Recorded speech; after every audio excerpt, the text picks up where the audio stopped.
seconds and counting.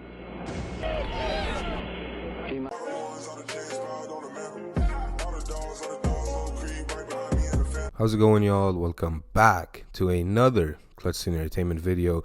Today we're going to be talking about Cam Whitmore, who was voted the biggest steal of the 2023 NBA draft by anonymous GMs in the new athletic poll that comes out every year. Actually, before we get into it, I don't understand that part. Like, the reason he was the biggest steal of the draft was because GMs passed up on him. And now the GMs are saying he's the biggest steal of the draft when you could have drafted him and, avoided that whole thing. But anyways, thank God they did not draft him because we got a steal at 20.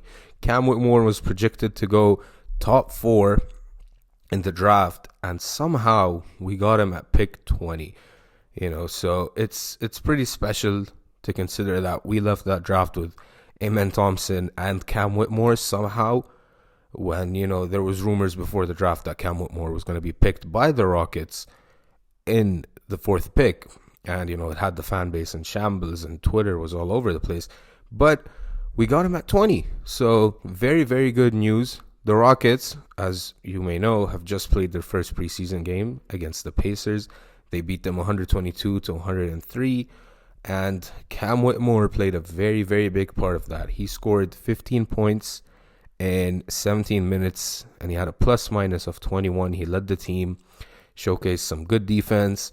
He showcased some passing, not the best, not the worst. You could ask for better, but it's game 1 of the preseason. I'm not going to be over here critical of Cam Whitmore's passing where he missed the guy on that was open at the corner, But he showed some great, great basketball, very confident in his shot. That's one thing you can say about him.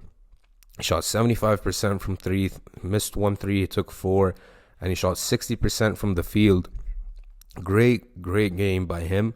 He had 1 rebound, I'm pretty sure. Yeah, he had 1 rebound, 0 rebounds, 1 steal, and he looked very good. He took the open shots. He looked quick. He looked athletic.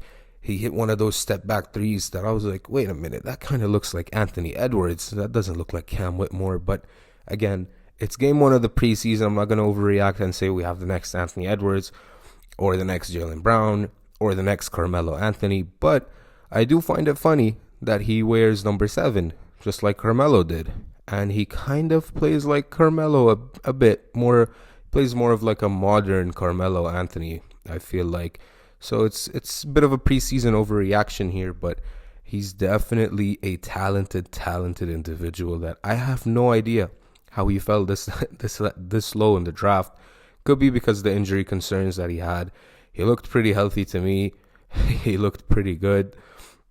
But his 2-man game with Alperen Sengun is the main focus here. I mean, we thought we were going to miss KJ. We were like, as soon as KJ was traded, that was the guy that played off Sengun the best on the team. He making the cuts at the right time, knowing where to be to help Sengun make a quick dump-off pass or a quick no-look behind the back pass. The usual Sengun passes. But Cam Whitmore kind of played that role pretty well. He played like the Bruce Brown to the Jokic role, or, the Harrison Barnes to the Sabonis role, where he was just like this guy that's going to cut, this guy that's going to move around the offensive hub in Sengun, make the right reads, make the right cuts, take the open shots. He was definitely very, very good off ball as well, which is not something I expected, in the first game of the preseason. I hope he can maintain this type of production off ball. I hope he can be like the KJ replacement, but better. I mean, KJ couldn't really score by himself. He kind of needed, people to help set him up, get him open for threes, just take the open threes. Cam, you can kind of just give him the ball every now and then and be like, hey, Cam Whitmore, go ahead, cook up something. We need a quick 2 buckets. The next 2 possessions are yours. Go cook up something. And he can come out with something, that's for sure.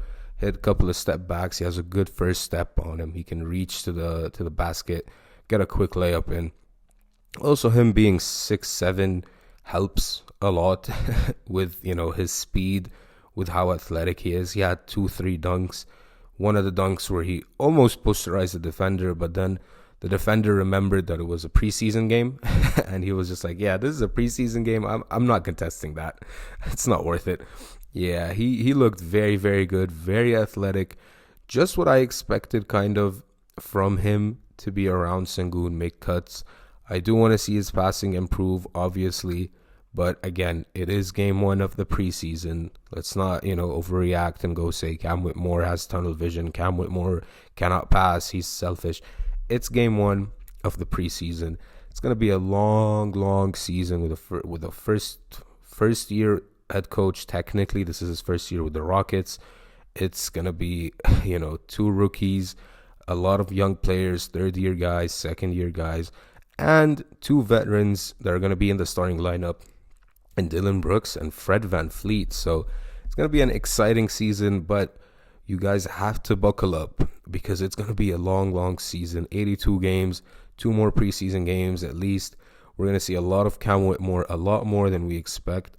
The guys who said he should be sent down to the G League, I don't think so. I don't think he is. I think he's going to get minutes as soon as, Jayshawn Tate probably gets traded, or, they decide to go Whitmore over Tate. But we don't know about that yet. We need to see the season get here before we can make any decisions on that. But with that being said, let me know in the comments below, how much did Cam Whitmore impress you in his preseason Rockets debut? And yeah, see you guys in the next video.